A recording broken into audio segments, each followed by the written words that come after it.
Hi and welcome to Poseidon Live.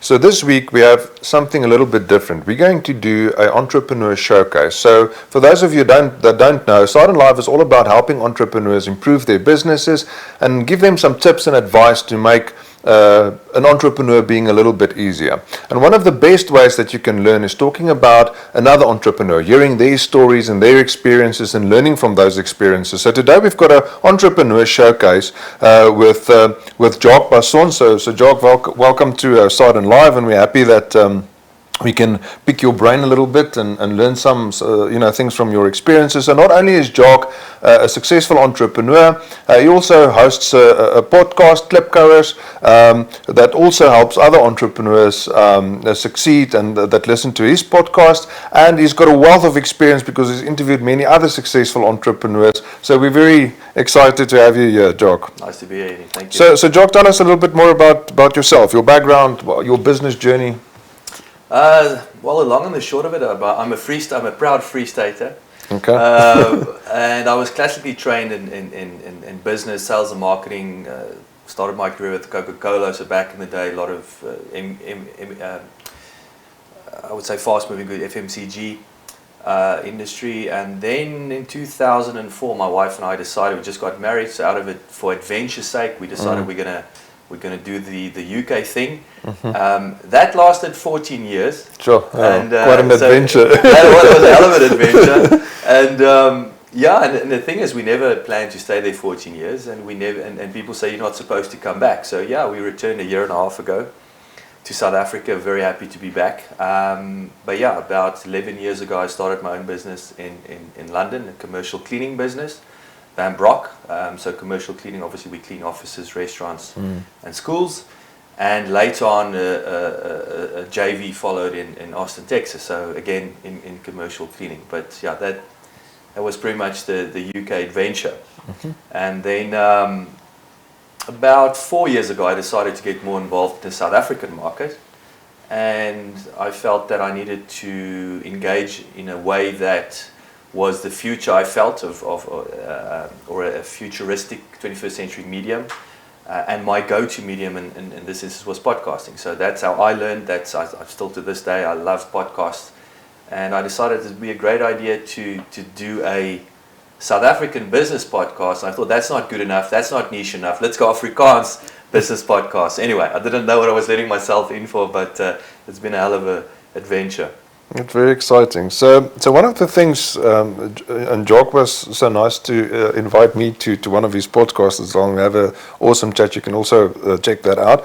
So one of the things we actually discussed when we were there is you spoke about how you've outsourced, the concept of outsourcing your life and outsourcing your business and moving more towards a passive type of income. So tell us a little bit more about that and how have you utilized that in your business? Yeah, it's something I'm very passionate about. I remember one of my last business books I read in South Africa before we left was Jacques Welch's, for the guys who don't know, he was a very successful CEO of General Electric. I remember one of the sentences in this very thick book was, your back office is someone else's front office. And I remember that stuck with me. And then later on, when I resigned in 2007 and I decided to start my own thing, I actually imported this new book called The 4-Hour Workweek from. It wasn't available in the UK at that stage, so I ordered it in from the States. And Tim Ferriss this was all about outsourcing, and ultimately it was about how do you create a life in a business that enables you to focus on your strengths. And I love the saying, strengthen your strengths and outsource your weaknesses. So that's very much the philosophy that I've always, and again, it's a mindset. I'm sitting here, I've got 8 freelancers that I work with.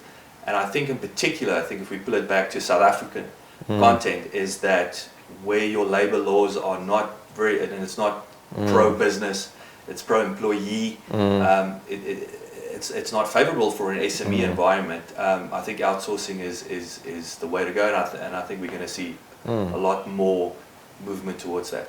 So when you go the outsourcing route, especially in business, there's obviously a little bit of a let go as well, where you've got to entrust a little bit more. Don't you find that scary? Do you, in the beginning at least? It is. It's a very valid point, and it is. You are scared, but the one thing that I've learned over the years with freelancers, it's a different way of communication. If you talk about systems and procedures, it's the recipe that it becomes more and more important as to what do you expect from these guys and how do you go about doing it. So it forces you. I think a lot of SMEs. I mean, there's some very successful SMEs out there. I'm talking 200-300 million a year businesses that don't have formal systems and procedures in place. Yes. And the moment you start using contract works or freelancers, it just forces you to make sure, because again, it helps with the contingency. Freelancer moves along, get someone new in, they want to hit the ground running, you need a recipe. Yes. So just give us that book again. So it's Tim Ferriss. What is that? It's Tim Ferriss, and it's a 4-hour work week. 4-hour work week. So for some of you guys that's interested in this entire outsourcing concept and want to learn a bit more, I've also read the book. It's really good. Tim Ferriss, the 4-hour work week, 4-hour work week. 4-hour work week. 4-hour work week. I've read it a long time ago. It's got nothing to do with working only 4 hours. Yes, but have a look at that. It's really a good book, and what it does do, it opens your mind and lets you think a little bit differently about how you approach business. So that's something that you must definitely look out for. So then the next thing, Jacques, you've obviously interviewed quite a lot of people now on the podcast, some very interesting, powerful, successful entrepreneurs. So tell us a little bit about your favorite moments and some of the most precious times and things that you've taken from that. It's there's so many, Henny. I mean, I think I'm now on 120 episodes, so you start forgetting, and it's 3 years later. But I think if someone that always stands out that I've mentioned in the past is Ruan Vos. And not a lot of people know about Rovos Rail. So Rovos Rail, they've got the most luxurious trains in the world. Yes. They operate out of Pretoria.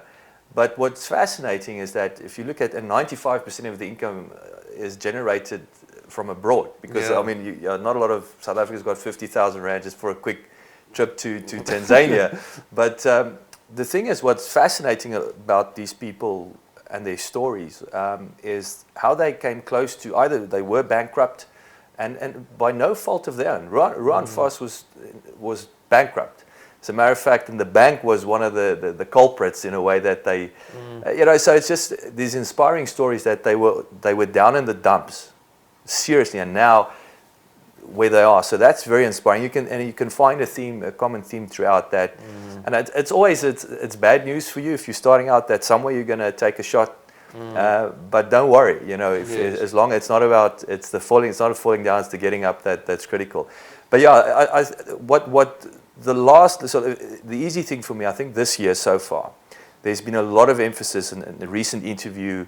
I think the whole thing with big data, but everybody, I never truly understood big data. I just thought big data, okay, you get a lot of information, and it's as companies become more automated. I think even your business and machine learning, that enables the company to gather more data to make educated decisions. I recently interviewed Henk Pretorius. They've got Dark Matter Studios. They've produced a lot of South African films. They've got international films. They've got studios in London.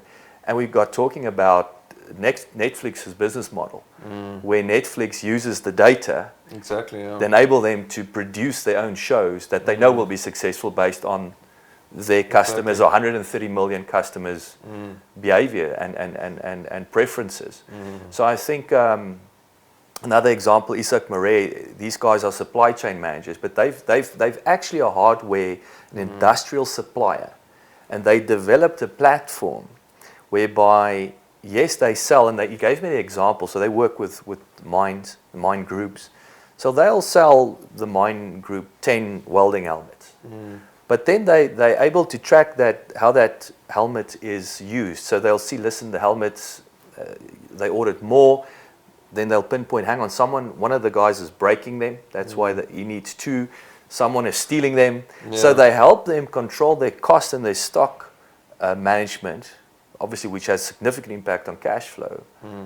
But ultimately, using data, but they are hardware supplier that's Exactly. that's incorporated data in the way they manage their business. Sure. And all these stories of people, and you say one of the things that you found throughout is people, having a big setback and then recovering. What do you think is the true secret there? I mean, I think there's a lot of entrepreneurs. I mean, if you're an entrepreneur out there, I'm sure that you've had some very tough times in life. I mean, that's pretty much part of the game. So what do you think is the universal story there? What is the key to getting back up and getting on that success path? Is it a mindset? What is that thing? It's a great question. I think the first thing people always ask, everybody cannot be an entrepreneur, and some people think that you can, and I believe what distinguishes certain people, it's a personality profile, and it's an appetite for risk. I think that's the first thing that entrepreneurs have in common. We have an appetite for risk. So if you don't have an appetite for risk, I think already doesn't mean you can't have your own business, you can't be successful, but it's that level of. So in other words, you are ready to take it on the nose and get knocked down. I think from there it's a matter of, and again, what distinguishes the best from the rest is it's not failure, it's learning.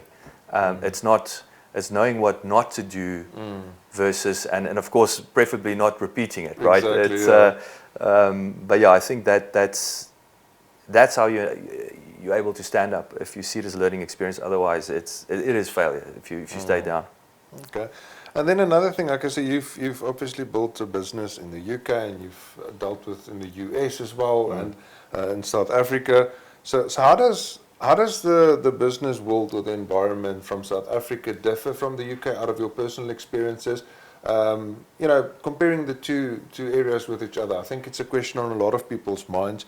How do we get our business environment to start functioning in the right way? So what if your experiences being from a first world country to South Africa, between those two?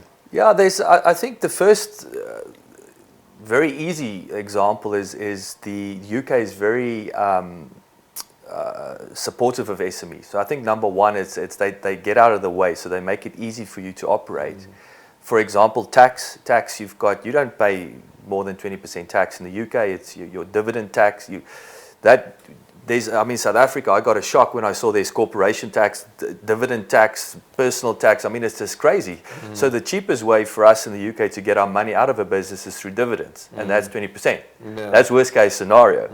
No other nonsense. I mean, in South Africa, I think over a certain level, the cheapest way to get your money out is with a salary. So that already tells you, is a good comparison.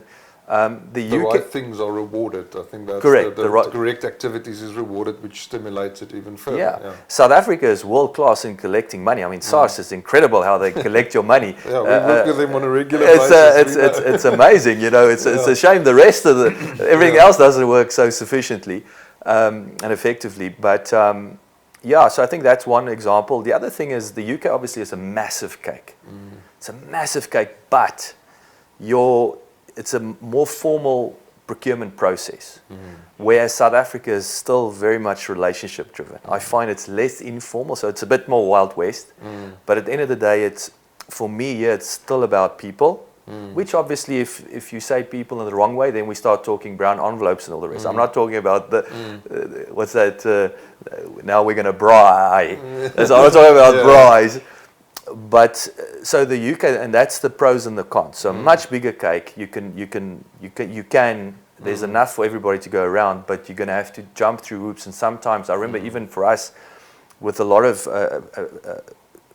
tendering processes, it becomes clinical. It's almost like a computer makes a decision. You can't decide. Listen, I like you. I trust you. Oh, by the way, the service is good. The price is good. Okay, now let's engage. So I think that, and then thirdly, I touched on it before, the UK is not as much as, we operated in Texas. I think from memory, there's 6 right to work states in America. And what that means is that I can fire you just if you look at me funny. I mean, obviously you have to be reasonable, but so it's pro-employer. It's not all of America. I mean, California is not a pro. It's driven by correct. So the UK's got that balance where your probation period is a year. So you employ someone now, I can give you 2 weeks notice after 11 and a half months, no questions asked. So again, it's pro-employer, and I find that when you trust companies to make the right decisions with their people, they will. I think we're still back in the dark ages. We're not, it's not a situation where kids are working in a coal mine and they're 4 years old, like they did in the UK of all places. Yeah. So South Africa overcompensates and they lose track of it's not, yes, as much as your people are important, it starts with the business. The person can never be more important than the business, because that's ultimately the lifeline and the job creator. And one of the reasons why you came back is because you strongly believe there's a lot of opportunities in South Africa. Yes. And you still feel that that's the thing. I mean, there are a lot. Yes, so we're back a year and a half. I mean, obviously, I've used the podcast. I created Number 7 Media, so we use podcasting as obviously my go-to way to create quality niche content, and then of course marketing it digitally. But I find South Africa is at least 3 to 5 years behind on digital platforms. And what that enables us, it enables you to see a little bit into the future. And I think there's never a bad thing. South Africa has always two things in Africa. They get so far behind the leapfrog, or if you're 3 4 years behind, it enables you to have a glimpse of the future. And it's not if it's coming, it's when. So I'm very excited about the digital space and social media marketing, and especially in South African context. Awesome. Thank you so much, Jacques, for coming and joining us on the show, and that we can spend some time with you and understand your business journey as well. It's been a pleasure. Guys, I think one of the important things is that that I 100% agree with Jacques. There's so many opportunities in this country, and it is sometimes something that we stare around us and look at all the things that's happening, and we might get discouraged, but there's a lot of opportunity here, and the opportunity is in the hands of the private sector. It's in the hands of people out there, entrepreneurs out there that must build the businesses, create the jobs that we need, bring the innovation to them. And that's the reason why we do this show. That's the reason why we do what we do, is to encourage entrepreneurs to take hands and really start building innovative businesses to create more jobs and prosperity for everybody in this country. We love what we do, and I hope that you've benefited from the show. Just a quick mention as well to our sponsor, 00 Accounting is one of our great partners in both technology and in accounting, and they're also sponsoring this Sidon Live broadcast. Thank you very much for tuning in. Remember, in 2 weeks' time we will have another show, different topic. If you've got questions or you want to ask Jacques a question, please leave those questions in the comments on this video. Or if you would like to make a proposal or suggestion, you don't like my hairstyle, whatever the reason, doesn't really matter. Make a comment in the on the video, and we will answer those and also pay attention to them to try and customize the show. Remember, the show is for you. It's not for us. It's to help you as an entrepreneur on your journey. Thank you for tuning in. Have an amazing day.